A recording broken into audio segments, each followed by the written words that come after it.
Yaxshi keldinglarmi? Rahmat. Avvalambor sizlarni ko'rib turganingizdan juda ham xursandmiz va ushbu suhbatga taklif etganingizdan juda ham xursandmiz. Biz ham xursandmiz, yaxshi keldinglar deb o'ylaymiz. Mana hozir oxirgi paytda ijodiylardan boshlangan bo'lsangiz savollar, bastakorlikka ko'proq e'tibor qaratayotganingizda. Albatta buni to'g'ri kuzatibsiz, juda ham to'g'ri. Endi bilasizmi, bastakorlik bu baribir endi bizning kasbimiz hisoblanadi, san'atkorlik bilan birgalikda. O'sha ijodimiz davomida juda ham ko'p, ya'ni o'sha nima deydi, san'atkorlar tomonidan shartnomalar bo'ldiki, o'sha albom yozib berish to'g'risida va qo'shiqlar yozib berishimiz bo'yicha o'sha zakazlar bo'lganligi uchun ham ozgina band bo'lib qoldik va ulgurmay qoldik. Har doimgidek juda ham ko'p vaqtimiz aynan shu bastakorlikka ketmoqda va bundan ozgina muxlislarimiz ranjidi deb o'ylayman va ko'p xatlar, ko'p o'sha murojaatlar bo'ldiki, nimaga o'zingizlarga qo'shiq yozmayapsizlar degan. Endi mana ijodni boshlamoqchimiz, xudo xolasa. Haqiqat orada o'sha ijodiylarda, o'zingizning ijodiylarda tanaffus juda sezilgandek. Albatta, shunaqa tuyulyapti, o'sha uchun ham sekin endi mana ijodni yana boshlamoqchimiz. Bir yil avval intervyulardan birida Salom albomimiz tayyor bo'ldi deb aytgandinglar. Albom tayyor, faqatgina o'sha ozgina oxirgi qo'shiqlarni, aynan o'sha musiqiy bezaklari va o'sha studiya ishlari qolgan. Deyarli tayyor va tez kunda menimcha taqdim etiladi. Bu albomda aynan qanday qo'shiqlar joy olgan?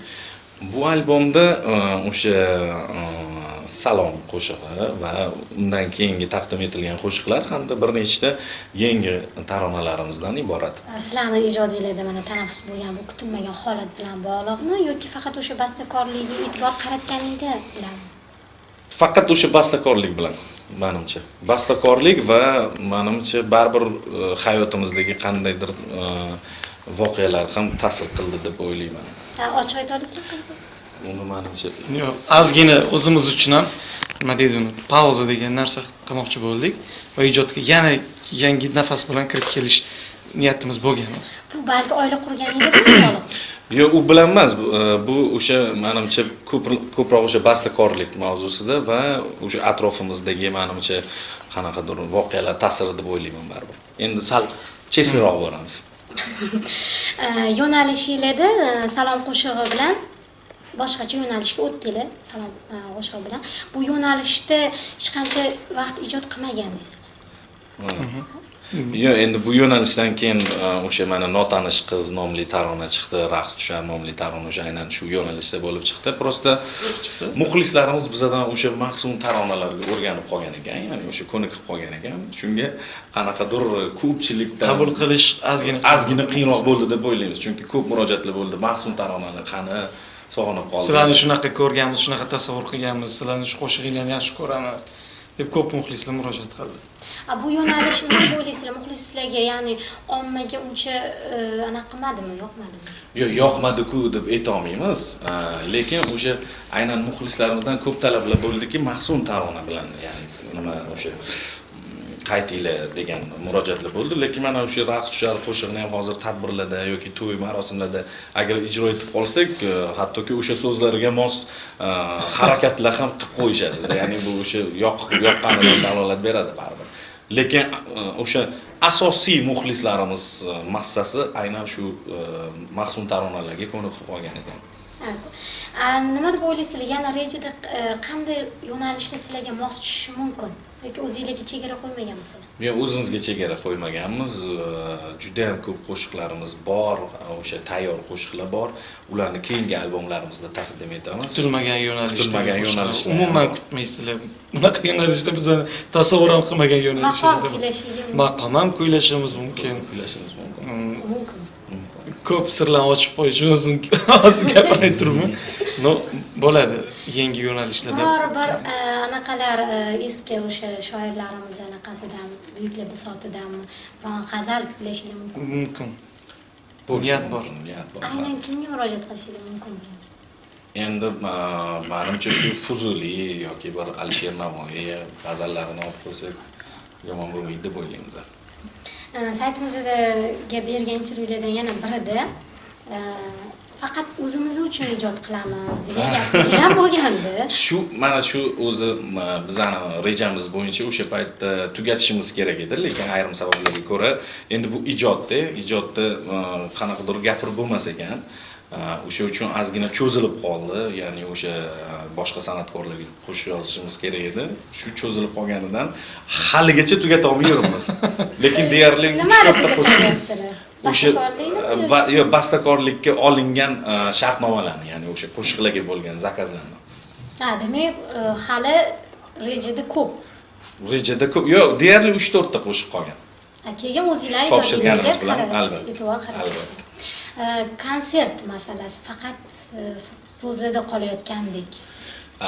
Bilasizmi, konsert masalasi haqiqatda bir o'tgan yilda bir e'lon qildik va yana olib tashlandi. Nimagaki biz o'zimiz hali tayyor emas deb o'yladik, chunki qarasak juda ham ko'p qo'shiqlar yozib berishimiz kerak va ulgura olmaymiz, chunki konsertda baribir yangilik bilan chiqish kerak, yangi taronalar, yangi bir muxlislarni endi xursand qilish kerak bo'ladi. O'sha uchun ozgina muammolar bo'ldi. Va hozirgi kunda endi o'sha konsert kuni aniq.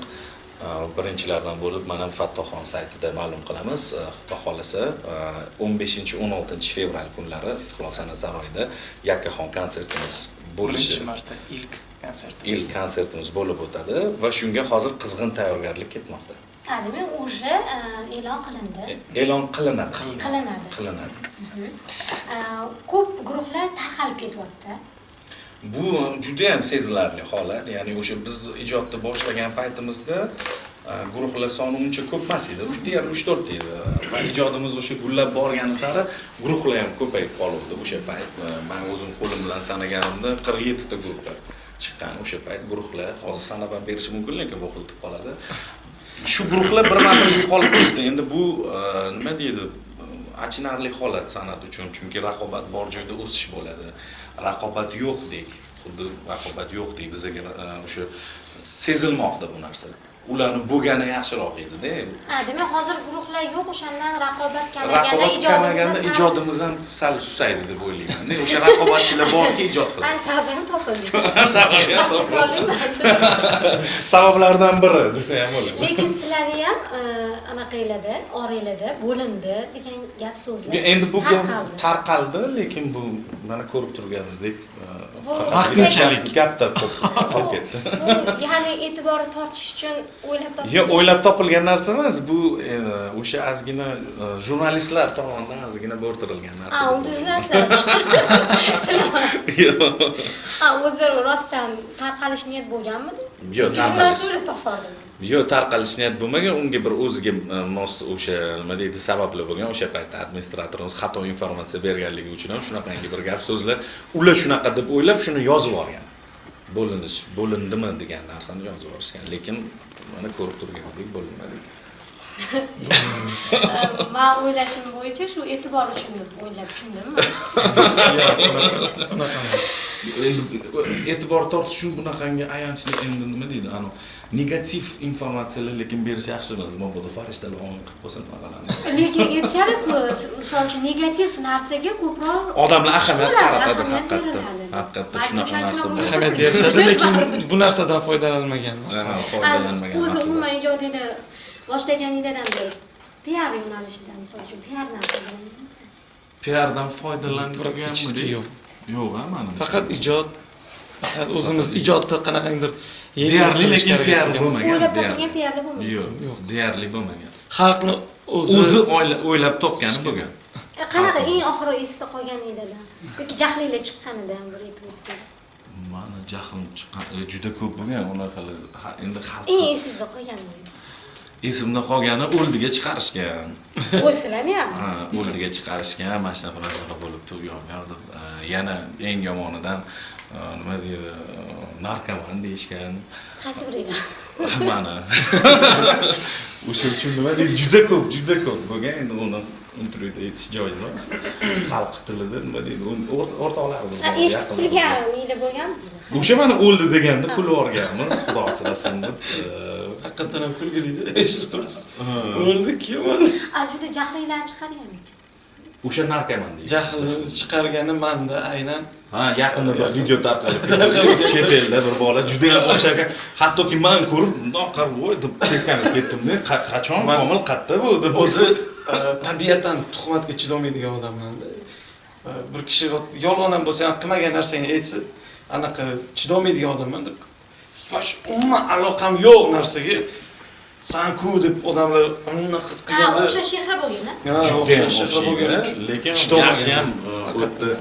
Odamlarning ovozi o'sha tushib qolgan o'sha video tasvirida, ya'ni yo arab davlati, yo turk davlati menimcha o'sha tilidan endi seziladi va hattoki bu narsa juda ham katta muhokamaga sabab bo'ldi. Lekin yana qizig'i qayerdaki, fan klubimizdagi qizga ham o'xshar ekanda, u qiz. Videodagi qiz fan klubimizdagi o'sha rahbariga o'xshar ekan. Bunaqa fakt bo'lishi mumkin emas deyishyapti-da, odamlar shuning uchun. O'xshar ekan shunday. O'xshar ekan. Tasavvur qiling, videoda Komil va o'sha qiz. Ikkalasi ham bir-biriga o'xshaydi. Bunaqasi bo'lishi mumkin emas-da. Men o'zim ko'rdim. Qiz ham o'xshasa aytdi. Keyin yaxshiroq qarasam yo boshqa ekan. Hattoki men o'zim ham birinchi bu bilan tortishib ketganman-ku, tushunmadim. Endi shunaqa bo'lar ekan. Umuman xabarim yo'q. Demak, qaysidir ma'noda bu ham PR anaqasida xizmat qilgansizlar. PR bo'ldi deb o'ylayman. O'sha o'zidan menga lekin anti PR bo'lman. Ko'chada yurolmaydigan holat. Qat'iyatda kirsam, telefoniga menga qaraydigan bo'ldi. Qarindoshlarim oldida, o'sha yaqinlar oldida haqiqatan ham mito bo'ldi. Ko'pchilik o'yladi, endi boshqacha. U vaqtda oila qurgandingiz? Ha, mana munosabatlari qanaqa bo'ldi? Endi bilishadi, ishonch bor. Mani yonimda yurgan odamlar bittada eng yomonini men aytaman, svetoforda bir kun mashinada o'tiribmiz, qizil chiroqda. Yonimizga bundoq qarasak, mashina deb ko'rsatib turishibdi. Videoni o'zimizga. Bizda qarorli bo'lgan ekan. Guruhi litsenziya muddati tugatilishi sabablari. Guruhi litsenziya muddati tugatilishi menimcha bu ozgina o'sha O'zbeknavo tashkiloti bilan bir-birimizni tushunmaganimiz deb hisoblayman. Endi bilasizmi, bu o'sha chet eldagi konsertlar masalasi bo'yicha bo'ldi. Chunki biza o'sha O'zbeknavo qonuniga binoan borib ogohlantirishimiz kerak va o'sha tegishli hujjatlarni yig'ishimiz kerak edi.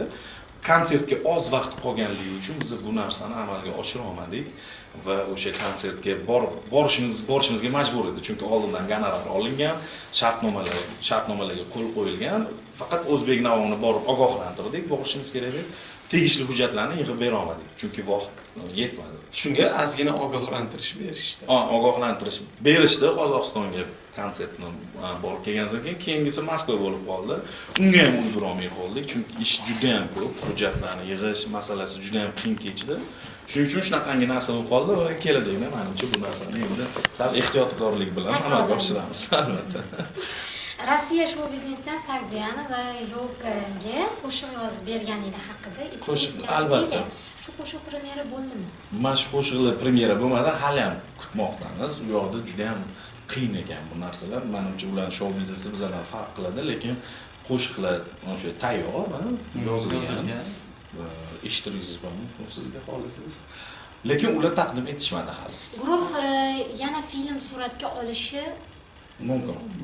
Hozirgi kunda o'sha bitta ssenariy borasida bosh qotirmoqdamiz va juda ham ko'p ssenariylar keladi. Endi o'ylab, shu bitta ssenariyimizni olib qisqa metrajli film qilmoqchi bo'ldik va ushbu filmdan nimaga endi klipimizda foydalanmaymiz deb shunaqangi bir klip anaqasi kamroq-ku vaqti.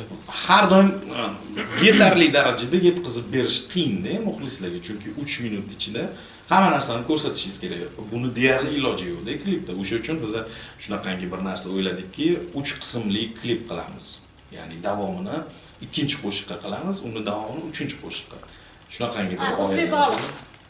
O'zbek bog'liq. Umumiy bitta ko'rganda qisqa metrajli film. Yo'q, bu tushunarli, lekin film o'zi. Film to'liq film o'sha bitta ssenariy bo'yicha yana o'ylamoqdamiz. Xudo xolasa o'shanga qizg'in tayyorgarlik ketyapti va yaqin kunlarda syomka boshlanadi. Plagiatga munosabatli. Plagiatga munosabatimiz juda ham keskin, juda ham agressiv. Albatta, bundan xabarim bor. Juda ham biz nima deydi, buni yoqlamaymiz, qo'llab-quvvatlamaymiz va plagiatdan foydalanadigan qo'shiqchilarni ham ozgina nima deydi xohlardikki o'zini o'sha avtorlik ijodini taqdim etsa, chunki bu bir nima deydi xalqni bir aldash deymizmi yoki bir o'sha anaqa bilan iborat, lekin ko'pchilik bizning sohamiz o'zi juda ham qiyin soha, juda ham turlicha bo'linganda, buni tushunmaydigan odamlar aytadiki, mana yaqinda bir sayt olib chiqdiki, o'sha Rayhonga javob ber degan qo'shiqni yozganmiz. Marina degan qo'shiqdan olinibdi. U qo'shiqni eshitsangiz keskin farq qiladigan anaqa qo'shiqlar. Umuman bir-biriga yaqinmi?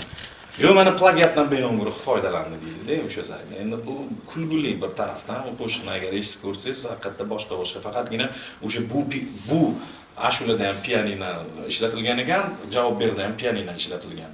Endi shu o'xshash ekan. Bu pianinodan nechta odam foydalanadi? Bitta instrument bo'lsa, nechta qo'shiqlar chiqqan? Misol o'shanaqa soloda, yoki mana Loladan Rayhon o'g'irlabdi deydi. Ikkalasini ham biz yozib bergan bo'lsa, конечно, o'zimiz imzoyimiz bor qo'shiqda, qanaqa pochirk deydi, dastlab deydimi, endi qanaqa xatimizga o'xshaydi. Buni Rayhon Loladan o'g'irlabdi degan so'zlar chiqdi. Bu albatta yomon, lekin mana birga bir ko'chiradigan anaqalar san'at. Ilhomlanishga mumkin-a? Ilhomlanishimiz mumkin, chunki mana misol uchun stil bor-da, o'sha yo'nalish bor, mana bosanova yo'nalishi deydi. O'sha bosanova yo'nalishda masalan To'kilib, Shahzodani To'kilib qo'shig'ini biz qilib berganmiz, o'sha latino deyiladi. Va masalan Oybek Nigora ham shunaqa qo'shiq qilgan ekan. O'sha sayt olib qaysidir u yoqdagi chetdagi shunaqa latino stilida aytadigan guruhni olib qo'yib, mana o'g'irladik. Bu kulguli, chunki u o'sha stilda yozgan. Endi yo'q, o'sha o'xshash o'g'irlagan bo'lmaydi. Bir xil bo'lsa, bu o'g'irlashga kirmaydi.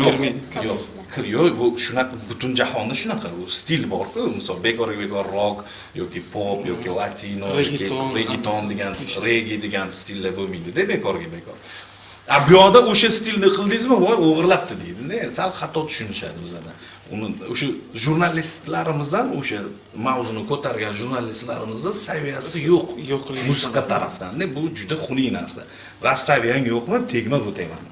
Agar saviya bo'lsa, tekin gap yo'q. Biz hurmat qilamiz. Musiqadan bir xabari bo'lsa, shunaqa narsa qilish mumkin. Lekin ular o'zlaridan bir nima deydi, bir specialistlar topib aniq qilishdi, to'g'ri, hurmatga ega specialistlar gap yo'q. Lekin u poddachaga bog'liq-da, qanaqa poddacha qilinganiga bog'liq. U haqiqiy fikr deb o'ylamayman. Chunki musiqani tushunadigan odam unaqa narsa gapirmasdi-da. Endi mayli bu nima qolib ketgan narsa, xullas plagiatga juda ham agressiv munosabatdamiz. O'zingizning ijodingizda, misol uchun boshlagan davringizda mana hozirgacha balkim birorta yo'q, bitta ham qo'shiq bo'lmagan, faqatgina o'sha Shahzodani kechalarini duet qilib aytganmiz remake tarzida. Bu Shahzodani ashula sifatida olib biz remake qilganmiz uni. Ya'ni cover variant deydimi endi, remake variant. Duet tarzda chiqargan. Hozirgi savolimdan jahliga chiqish tabiiy holat. Men musiqashunos emasman, o'shaning uchun ham bu savolni berishdan oldin o'zingizdan so'ramoqchiman, shu qiziqqanim uchun. Chunki bu savolni menga juda ko'p Telegramda jo'natishdi. Sitora guruhini la la la la degan bitta taronasi bor ekan. Xuddi shunaqa stilda Rayhon, adashmasam Rayhonga sizlarni yozgan qo'shiqlar bor ekan. O'xshar ekan. Qanaqa ekan u? O'sha Sitora guruhi o'sha bir vaqtlar mashhur bo'lgan la la la la klipi ham bor edi. Qo'shiq nomini men eslolmayman, lekin juda adinka nomi o'xshaydi lekin. La la la degan qaysi qo'shiq bor ekan? Sochlarini unaqalar qilib chiqqan takoy. Qaysi anu ko'zlarimda unaqa qo'shiq yo'q-ku Rayhonda hali. Yo'q, Rayhon yo'q bo'ldi deyishdi. Qaysi biriga o'xshashdi bo'lgan? Kimda bilmadim. Siz yozgan qo'shiqingiz? Yo'q. Bilmadim lekin. Qo'shiqdek. Chunki u даже o'xshamaganda. Bironta qo'shiq bo'lmagan. O'zingizlar bilsangiz lekin qo'shiqni. Bu qo'shiqni eshitganmiz yoshligimizda. Ya'ni mashhur qo'shiqlardan biri bo'lgan, lekin aynan uni qaysi qo'shiq unga o'xshashligini aytsangiz, men sizga o'sha nomini men ham eslamadim, chunki o'zini aytaman, biz kuniga juda ko'p xonandalar bilan ishlaymiz, hatto ijodini yo'nalishini eslab qolish. Lekin men misol Lolaga oxirgi yozib berganimiz, mana bilmaysan qo'shig'i, keyin xabar ol. O'sha yo'nalishda bo'lsa xabar ol bo'ladi. Yo'q, Rayhon, adashmasam Rayhon. Rayhonga oxirgi yozib berganimiz qaysi edi? Xabar ol edi. Dilimo o'xshamaydi. O'sha dilimoni o'xshatish kerak. Endi o'xshatishaverishadi bizda. Chunki menga bu narsa yuborishganiga o'sha qo'shiq chiqqan vaqtda edi. Men hozir intervyu kelishdan oldin Telegramda juda ko'p bunaqalik bo'lgani uchun topishga ulgurmadim.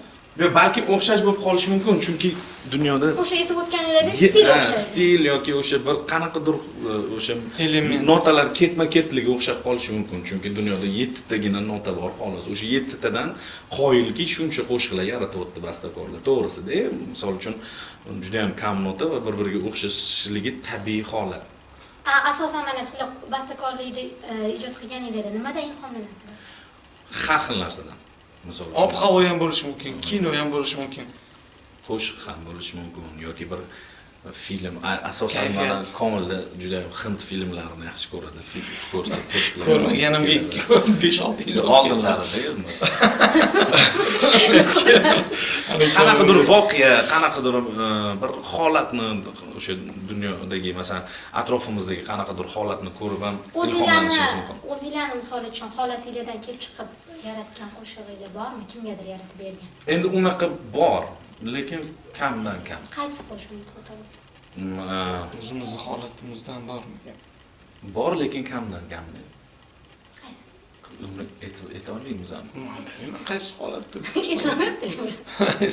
Men endi mana misol uchun bilasizmi, mana ko'pchilik san'atkorlar qaysidir mahzun tarona yoki qanaqadir mavzuga qo'l urib qo'yishsa, buni hayotida bo'lgan ekan deb o'ylaydi. Lekin aslida san'atkor juda ham nima deydi, qiziquvchan va nablюдательный bo'lishi kerak-da. Atrofga nazar solib, diqqat bilan Hammani dardini dardini chustot qilib bilish kerak. His qila olish Shunda kerak. yarata olasizda o'sha qalbidagi o'sha anaqasini yarata olasiz. O'sha uchun biz har doim mana misol uchun yaqinda ham mana kechagina o'sha bo'lib o'tgan narsa, yo'lda ketayotganimda ko'chada qarab qolsam, bir ona o'g'il bir-biri bilan kelisha olmay o'tiribdi-da, o'sha bola onasiga bir baqirib berib, qanaqadir gap qaytarib, mana shunaqa holatlarni ko'rib, endi ilhomlanamiz desak bu g'alati tuyuladi, ilhomlanmaymiz, bir ta'sirlanib, shunaqangi bir qo'shiq yozaylikki, o'shanaqa odamlar bir to'g'ri yo'lga kirsa, shu ishni qaytarmasa degan bizda niyat bo'ladi. O'sha uchun shunaqa qo'shiqlar yoziladi.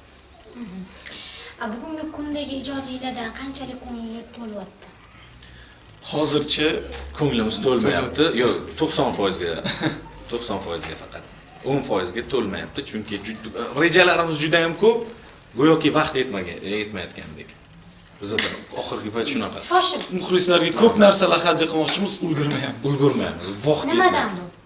Bu o'sha bastakorlik sohasi, ya'ni bastakorlik va misol ko'p anaqalar bilan band bo'lib qolyapmiz-da, gastrol safarlari bilan band bo'lib qolyapmiz. O'sha tadbirlar har xil, mana masalan kecha Buxoroda bo'lsak, ertaga Andijonda bo'lib qolyapmiz yoki Qozog'istonda bo'lsak, ertasi kuni Moskvada bo'lib qolyapmiz. O'sha uchun vaqt yetmayapti. Faqatgina o'sha vaqt yetishmovchiligi, lekin juda ham ko'p rejalarimiz bor, birma-bir taqdim etmoqchimiz. Bugungi kunda shou biznesda mana guruhlar ko'p deb o'zingiz ham aytib o'tdingiz. Kimni ijodi, qaysi guruhning ijodi o'zingizlarga yaqin deb o'ylaysizlar?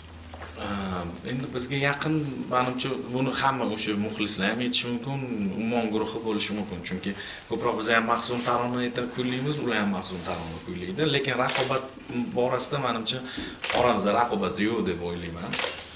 Ularning o'zligini yo'nalishi bor. Va hozir yangi chiqayotgan guruhlardan menga juda ham yoqqan guruh bu o'sha Marokan guruhi menga juda ham yoqdi. Juda ham o'sha biz o'sha reggae yo'nalishida ijod qilmoqchi bo'lgan paytimiz bo'lgan, rejalarimizda bor edi, mayli endi ular ijod qilishibdi. Juda ham yoqimli, juda ham zo'r guruh. Bizga yoqyapti. Yangi chiqqan guruhlar.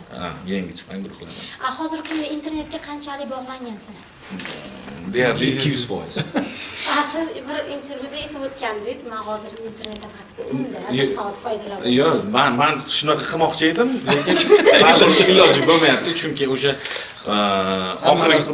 oxirgi payt juda ham sezilmoqda. Mana masalan oldin san'atkorlarimizga misol uchun qo'shiqni eshittirgizmoqchi bo'lsak, chaqirardik, ofisga kelib, chiroyli qo'yib berardik. Hozir hamma Telegramdan yuboring, pochtadan yuboring. Shunaqa bo'lyapti-da, o'sha uchun oxirgi payt juda ham hattoki ishimizda sezilyapti. Mana misol o'sha klip makerlar yoki fotograflar bilan nima bo'ldi fotosessiya desa, "Oke, Telegramingizga yubordim." Majbur bo'lasiz internetga kirishga. Juda ham uzviy hozirgi paytda bog'lanib qoldik. Menimcha 1 yildan keyin tasavvur qila olmayman qanaqa darajada internetga bog'liq bo'lishini. Umuman insoniyat hayoti.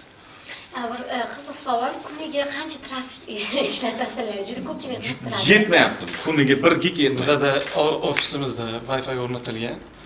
Unlimited бесконечный. Unga ham hattoki yetmayapti. Undan tashqari telefonimizda ham 2 kun 1 kunda 1 gig paket olinadi bari. Iloji yo'q. Unda 1000% bog'langan ekansiz, 200 ham kam ekan. Men shundan qutulmoqchiman o'zi. Yana qoladi u rejada. Baribir. Hozirgi kunda o'zingizlar qaysi guruhni qo'shiqlarini tinglaysizlar? Yoki qaysi xonandani? Deyarli qo'shiq tinglashga Vaqt yo'q. Chiroyli qo'shiq bo'lib qolsa eshitamiz. Chiroyli bo'lsa. radioda yoki bu joyda eshitib qolsak eshitamiz. Lekin oxirgi payt juda ham kam. Kuzatmayapmiz deyapti. Bunaqa qo'shiqlar. Ijodini kuzatish bilan. Hech kim ijodini kuzatmayapti. Yo'q. Kuzatamiz, baribir yangilik nima qilyapti, nima qilib, endi komil kuzatmasa ham men kuzataman, lekin shunaqangi bir qo'shiqni sevib qolib eshitadigan payt bo'lmayapti. Oldin shunaqa ko'p bo'lardi. Misol kimdir ijoddan, "Voy, men shu ashula yo'qdi-ya" deb ko'p eshitardik-da. Oxirgi payt bunaqa narsa juda ham kam bo'lyapti-da. Lekin o'sha mana boya aytgan Marokan guruh aytdim, birinchi o'sha ikkita qo'shig'i menga yoqdi. Eshitdim, lekin unaqa masalan telefonimda olib jam unaqa eshitmas, radioda berib qolsa balandroq qildim. Mashinangizda qaysi xonani qo'shig'ini ko'p eshitasiz? Mashinada faqat radio. Faqat radio, yangilikdan boxabar bo'lishi birta yo'li o'sha-da. Boshqa Uyda televizor ko'rmaymiz. iloji yo'q. Masalan, uyda faqat uxlash bo'ladi, bo'ldi. Boshqa televizor ko'rib, bunaqa narsa. Televizor ko'rmaganimizga deyarli bir juda ko'p 6 yil bo'lgandir. Umuman o'tirib bir televizor ko'rib, o'sha uchun Oila davrasida o'tirgan edik, qancha bo'ldi unda?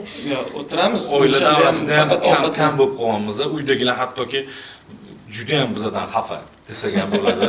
Xafa, nimaga unaqa, nimaga. Endi ham o'tirib tushuntirish iloji yo'q-da, uni juda ham band. San'atkor hayoti shunaqa ekan. Albatta har bir inson san'atkorlarda, xonandalarda kuzatiladi. Ijodiylarga o'tgan vaqtga nazar tashlasanglar, shu kungacha bosib o'tilgan qadamdan qaysi qadamni noto'g'ri hisoblardinglar va qaysini ortga qaytarsa to'g'rilardinglar?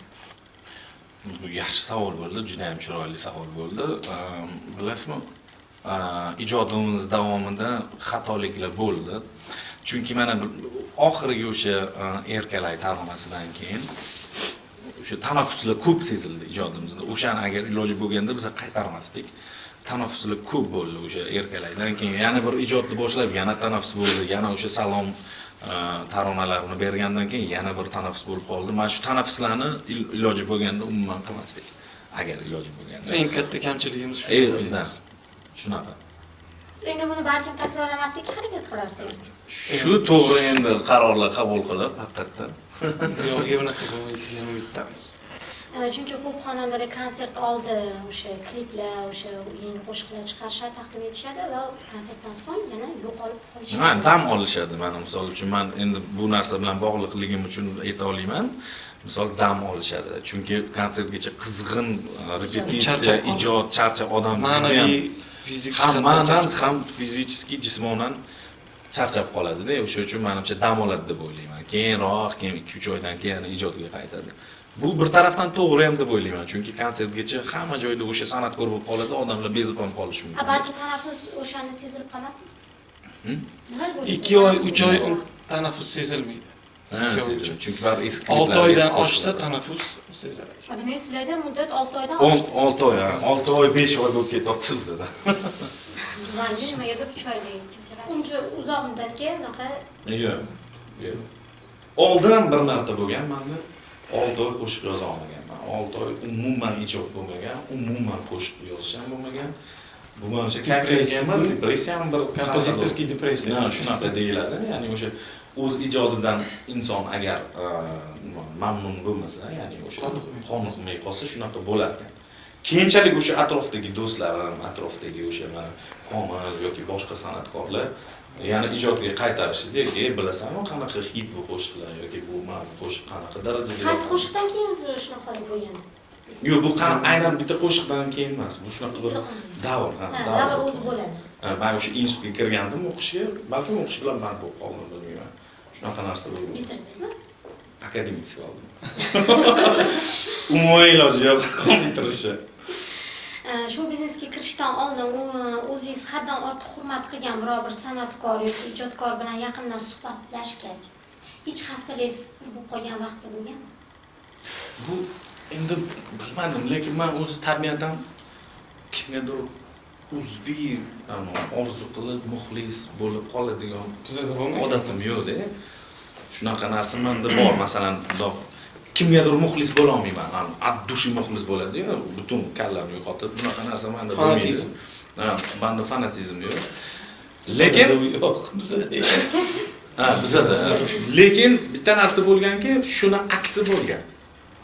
Masalan, kimgadir ko'rinishidan ko'rib, bu mana bunaqa inson bo'lsa kerak deb o'ylaysiz, lekin tanishgandan keyin bu boshqacha inson ekan. Ko'pchilik. Endi ekranda ko'rgan odam boshqacha tasavvur qiladi. Tasavvur qilganimiz ham boshqacha, ya'ni yaxshiroq chiqqan holat bo'lgan, lekin men sizlar yomon tasavvur qilgansiz. Yo'q, yomon tasavvur qilmaganmiz. Mana misol uchun sal dimog'dor bo'lsa kerak yoki sal o'zini hurmatini biladigan bo'lsa kerak deb o'ylaysiz-da, lekin tanishgandan keyin voy, o'zimizga o'xshagan ekan, hamma bilan barobar har xil maskara taqmasdan samimiy ekan, ya'ni samimiyligiga qoyil qolganmiz. Ijodni boshlashdan oldin mana muxlis bo'lmagan, lekin baribir kimnidir ijodini kuzatgan. Yo'q, ijodini kuzatib, hamma menga yaxshi qo'shiq bo'lsa o'shani eshitaman. Lekin kimgadir muxlis bo'la olmayman. O'sha yoshligimda ham, bolaligimda. Masalan, yaxshi qo'shiqlari bo'lsa eshitaman. Mana misol Michael Jackson yoki Bryan Adams o'sha paytdagi endi mana Valeri Mеладзе deymiz. Har doim chiqargan qo'shiqlari menga yoqqan. Ayni vaqtda sizni o'zingizni nazaringizda eng katta yutug'imiz nima deb o'ylaysiz? Muxlis. Ahilligimizda deb o'ylayman. Biz biladiganimiz shu. Ahilligimizda deb o'ylayman, chunki atrofimizdagi ko'p guruhlar o'sha boya aytib o'tganingizdek, ko'p guruhlar tarqalib ketdi. Bu achinarli holat. Menimcha inson birga mehnat qiladi, birga shuncha narsani yo'lda bosib o'tadi, keyin ajralishi bu menimcha qadriga yetmaslik deb o'ylayman san'atni.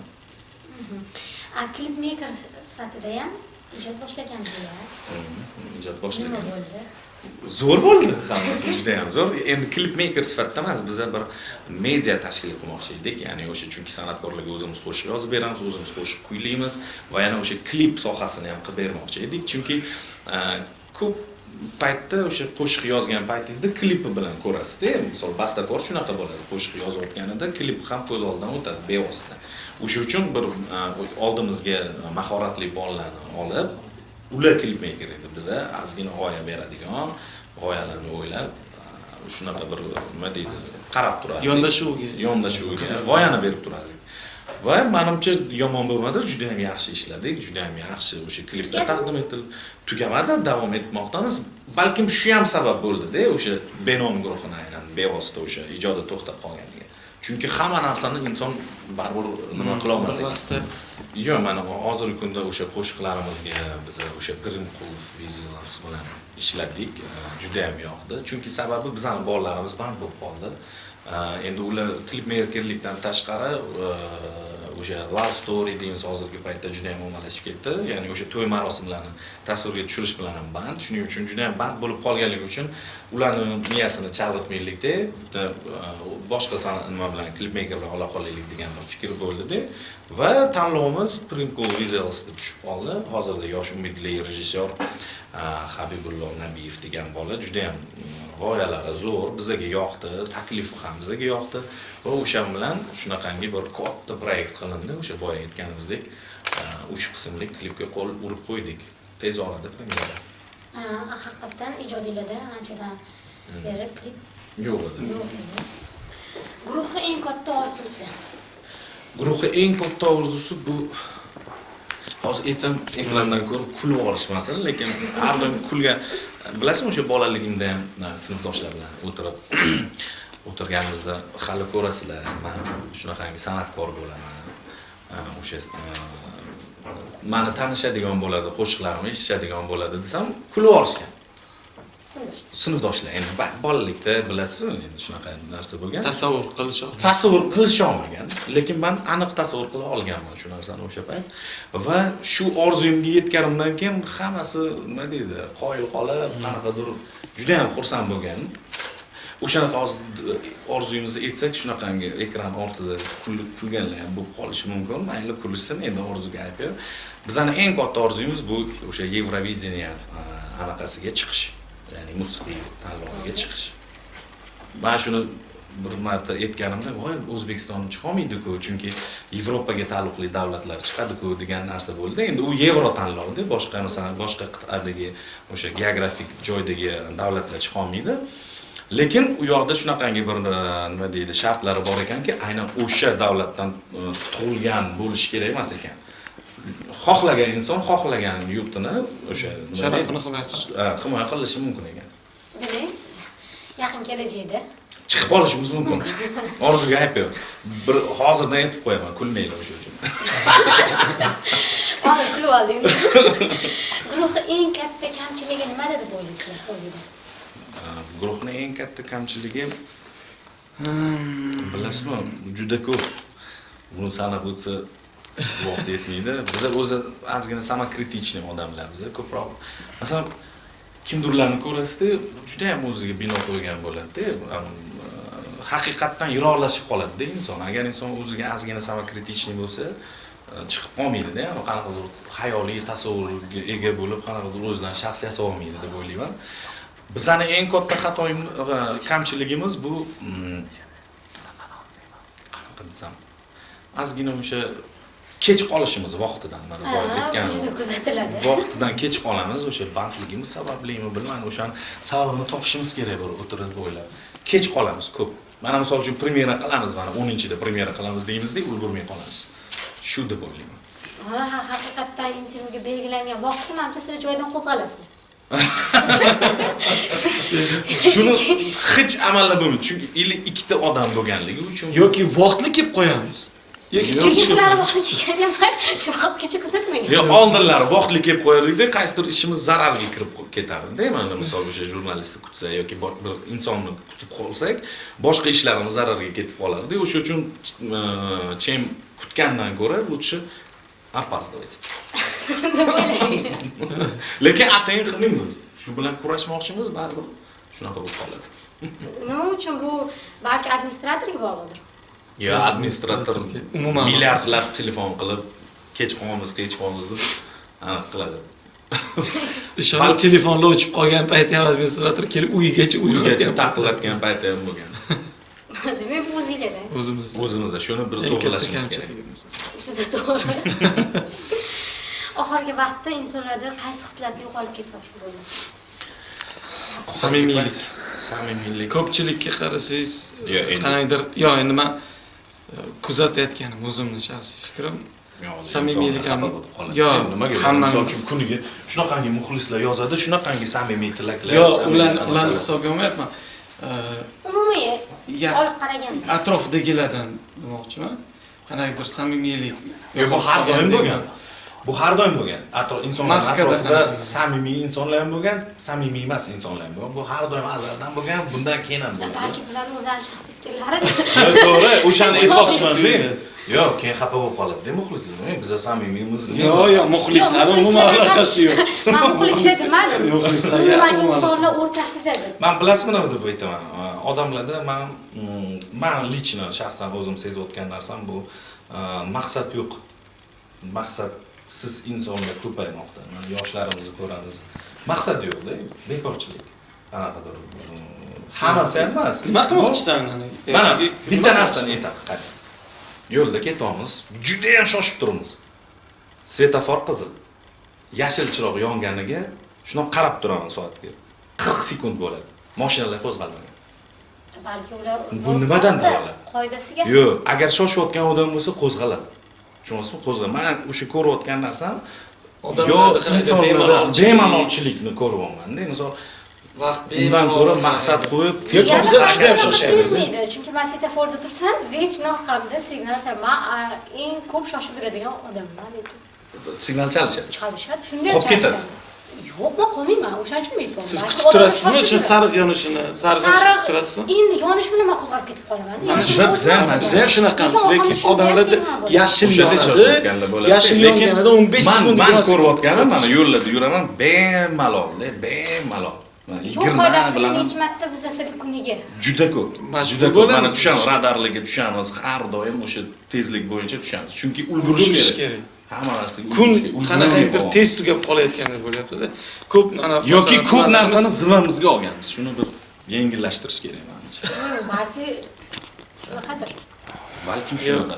u ham bor, lekin haqiqatdan ham shu narsani kuzatamiz.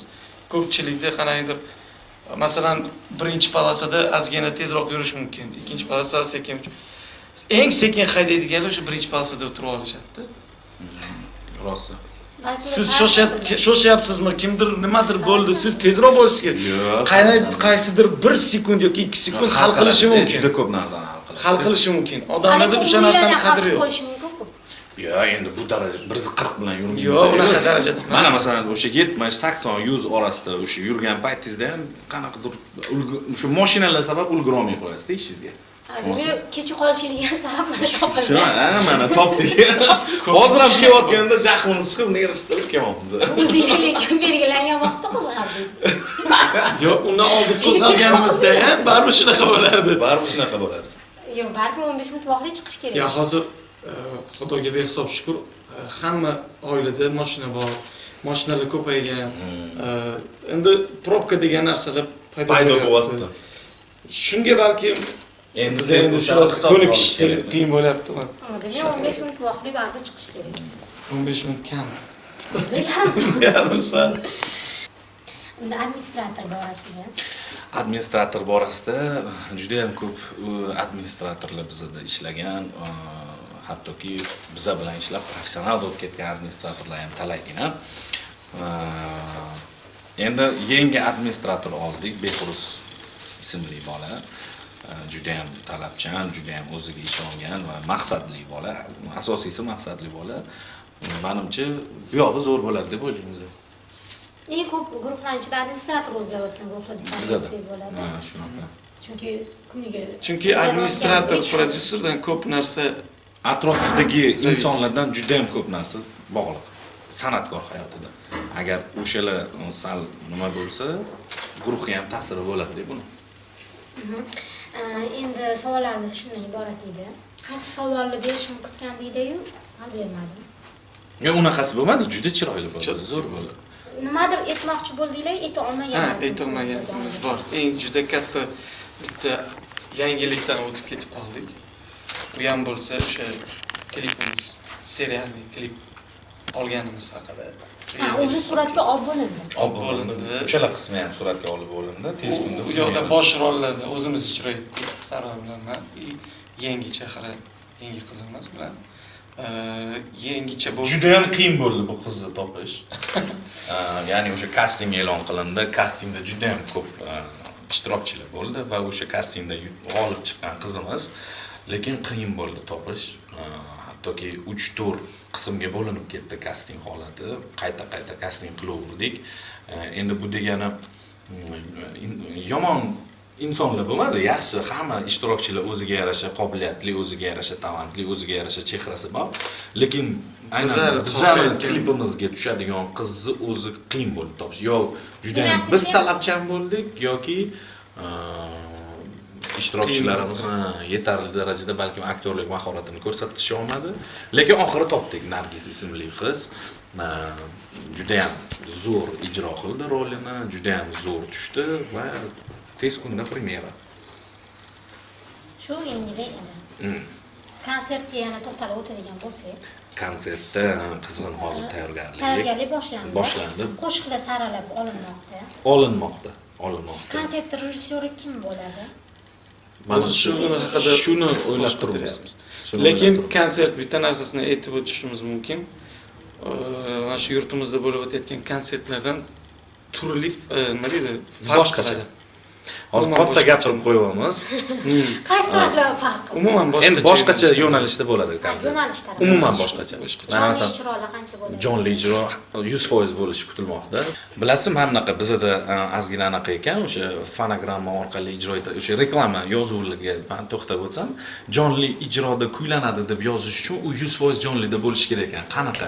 Mana cholg'u asboblari ham, masalan, hamma o'sha chaladiganlar hammasi jonlida bo'lishi kerak ekanda. O'sha uchun fonogrammada qanaqa, masalan, siz jonli kuylayapsiz, lekin qo'shig'ingizdagi qanaqadir element deylik, mana masalan, o'sha shamol effekti bor. Bizning qo'shiqlarda shamol effektlari ko'p, to'g'rimi? Masalan, Sizlarda effekt ko'pmi? ha, bizda effekt ko'p-da, o'sha effektni qo'ysangiz ham fonogramma hisoblanar ekan. O'sha uchun biz o'sha reklama bannerlariga fonogramma orqali ijro etiladi deb yozishga majbur bo'lyapmiz. Chunki effektlarni qo'ymasak, qanaqadir u ashula emasda. O'sha effektlar, o'sha shamol effektini jonli kim qilib bera oladi sizga? O'shaning uchun ham fonogramma yozilar ekan.